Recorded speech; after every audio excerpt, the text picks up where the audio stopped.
Hi hello வணக்கம் நண்பர்களே.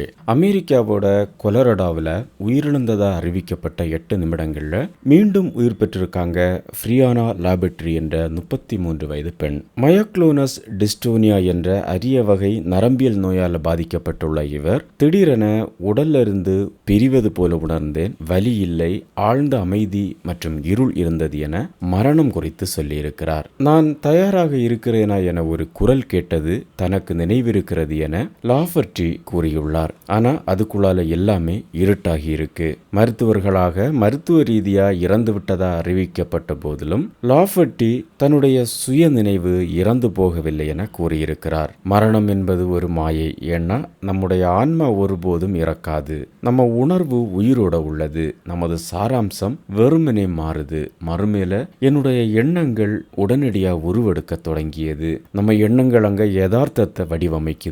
இதை நான் உணர்ந்தேன். அதற்கு நேரம் எடுக்கும். இது ஒரு ஆசீர்வாதம் என லாஃபர்டி கூறியிருக்கிறார். நான் திடீரென என்னுடைய உடல்ல இருந்து பிரிக்கப்பட்டேன். என்னுடைய மனித உடலை நான் பார்க்கவோ அதன் நினைவில் கொள்ளவோ இல்லை.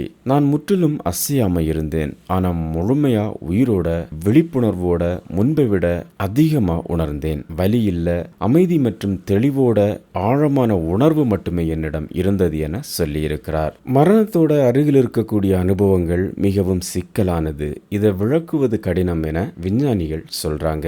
இதை புரிந்து கொள்ள விஞ்ஞானிகள் பல முயற்சிகளையும் மேற்கொண்டு வருகிறார்கள். 2022ஆம் ஆண்டு நடத்தப்பட்ட ஒரு ஆய்வுல மனித மூளை வாழ்க்கையின் முக்கியமான நிகழ்வுகளை மரணத்தின் விளிம்பில் இருக்கும் பொழுது விரைவாக நினைவுபடுத்தக்கூடும் என கூறப்படுது.